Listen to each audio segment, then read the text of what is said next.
നാഫിക്ക, എൻ്റെ ഒരു ഫ്രണ്ട് ഉണ്ടായിരുന്നേ. അവൻ്റെ വീടിന് ലീക്കേജ് ആണ് പ്രോബ്ലം. ഭയങ്കര ലീക്കേജ് ഉണ്ട് വീട്ടില് ലീക്കേജ് എന്ന് പറയുമ്പോൾ സ്ലാബിനാണോ? അതെ.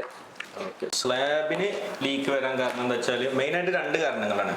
ഒന്ന് കോൺക്രീറ്റ് മിക്സിലുള്ള റീസൺസ്, മറ്റേത് നമ്മൾ വർക്ക് എക്സിക്യൂട്ട് ചെയ്യുന്ന മെത്തേഡിലുള്ള റീസൺസ്. മിക്സിലുള്ള റീസൺസ് എന്ന് പറഞ്ഞു കഴിഞ്ഞാൽ നമ്മൾ അതിലുള്ള കണ്ടന്റ്, അതായത് സിമെന്റ്, മെറ്റൽ, എംസാൻഡ്, ഈ മൂന്ന് സംഗതികളെ ക്വാളിറ്റിയാണ് മെയിനായിട്ട്. ഇപ്പോൾ സപ്പോസ് എംസാൻഡ് ഒക്കെ യൂസ് ചെയ്യുമ്പോൾ ചളി കലർന്നതോ അല്ലെങ്കിൽ വേറെ മിനറൽസ് ഒക്കെ വരുന്ന എംസാൻഡ് ഒക്കെ യൂസ് ചെയ്ത് കഴിഞ്ഞാൽ, അതേപോലെ മെറ്റൽ യൂസ് ചെയ്ത് കഴിഞ്ഞാൽ അത് പിന്നെ സെഗ്രിഗേഷൻ ചാൻസ് ഉണ്ട്. അപ്പോൾ അങ്ങനെ ലീക്കേജിനുള്ള ചാൻസ് ഉണ്ട്. പിന്നെ രണ്ടാമത്തെ റീസൺസ് എന്ന് പറയുന്നത് നേരത്തെ പറഞ്ഞ മാതിരി വർക്ക് എക്സിക്യൂഷൻ മെത്തേഡിലുള്ള റീസൺസ്.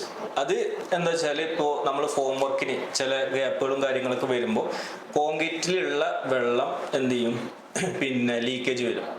അങ്ങനെ വരുമ്പോൾ ഈ ഫ്രഷ് കോൺക്രീറ്റ് ഹാർഡൻ ആവുന്നതിന് മുന്നേ തന്നെ ഈ പാസ് ചെയ്യുന്ന സ്ഥലങ്ങൾ കൂടെ ഒക്കെ ചെറിയ മൈന്യൂട്ടായിട്ടുള്ള ഹോൾസുകൾ ഉണ്ടാവും. ഇത് പിന്നെ വെതറിങ്ങിന് സബ്ജക്റ്റ് ചെയ്യുന്ന സമയത്ത് എന്ത് ചെയ്യും, പിന്നെ വലിയ ഹോളുകളായിട്ട് ശ്രിങ്കേജ് സംഭവിക്കുമ്പോൾ വലിയ ഹോളുകളായിട്ട് മാറുകയും അതിൽക്കൂടെ ലീക്കേജ് വരികയും ചെയ്യും. അതേപോലെ തന്നെ നമ്മൾ കോൺക്രീറ്റ് ചെയ്തതിന് ശേഷം ബ്ലീഡിങ്, അതായത് കോൺക്രീറ്റിന്റെ ഏറ്റവും ടോപ്പിലായിട്ട് ലെവൽ ചെയ്തതിന് ശേഷം പൊന്തി നിൽക്കുന്ന വെള്ളം ഇവാപ്പറേഷന് സബ്ജക്റ്റ് ആവും. അപ്പോൾ ഈ ഇവാപ്പറേഷൻ മൂലം ഇതേപോലത്തെ ഹോൾസുകൾ കോൺക്രീറ്റിൽ ഉണ്ടാവുകയും ചെയ്യും. അത് പിന്നീട് നേരത്തെ പറഞ്ഞ പോലെ തന്നെ ലീക്കേജിന് കാരണവും ചെയ്യും. അപ്പൊ എന്താ വെച്ചാൽ കോൺക്രീറ്റ് നമ്മൾ ലെവൽ ചെയ്യുന്ന സമയത്ത് എന്ത് ചെയ്യണം, ഈ പറഞ്ഞ മാതിരി ഫോം വർക്ക് എന്ത് ചെയ്യണം വെച്ചാൽ നമ്മൾ കറക്റ്റ് സീൽ ചെയ്യണം.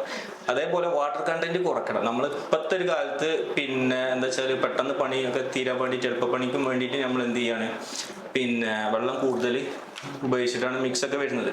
അപ്പോൾ വെള്ളത്തിന്റെ കണ്ടന്റ് പിന്നെ അതിന്റെ അവറേജിൽ മെയിൻറ്റെയിൻ ചെയ്യുക. അതേപോലെ തന്നെ കോൺക്രീറ്റ് ലെവൽ ചെയ്യുന്നതിന് ശേഷം ഒന്ന് ഡ്രൈ ആയതിനു ശേഷം ഒന്ന് റാം ചെയ്യുക. ഇതൊക്കെ നേരത്തെ പണ്ട് തന്നെ ചെയ്തിരുന്ന ഓരോ മെത്തേഡുകളാണ്. ആ മെത്തേഡുകളൊന്നും ഇപ്പോൾ നമ്മൾ കറക്റ്റായിട്ട് യൂസ് ചെയ്യാത്തത് കൊണ്ടാണ്, ഈ വർക്കിലുള്ള ഒരു കാരണം കൊണ്ട്, അതിൽ എക്സിക്യൂഷൻ്റെ ഒരു മെത്തേഡുകളിലുള്ള ഫെയിലിയർ കൊണ്ട് നമുക്ക് എന്ത് ചെയ്യണം, ലീക്ക് വരുന്നത്. അപ്പൊ ഇനിയുള്ളത് എന്താ വെച്ചാൽ നമുക്ക് സൊല്യൂഷൻസ് ആണ്. സൊല്യൂഷൻസ് നമുക്ക് ഇനി നെക്സ്റ്റ് ഒരു വീഡിയോ ആയിട്ടോ അല്ലെങ്കിൽ പിന്നൊക്കെ ആയിട്ട് പറഞ്ഞുതരാം.